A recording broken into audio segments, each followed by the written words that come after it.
اعوذ برب الفلق، میں اپنے استادوں کے لفظوں کا معنی کرتا ہوں.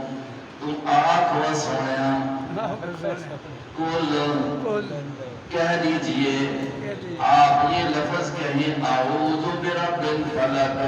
اعوذ حضور کو کہا گیا ہے، اب ہمیں بھی سکھایا. اعوذ میں اللہ پناہ میں آتا ہوں. کس کی پناہ میں اللہ میں حفاظت چاہتا ہوں. کس کی حفاظت؟ برب الفلق، رب فلق کی، رب کی، وہ رب جو الفلق کا رب ہے. فلق کس کو کہتے ہیں؟ پھاڑنا، چیرنا.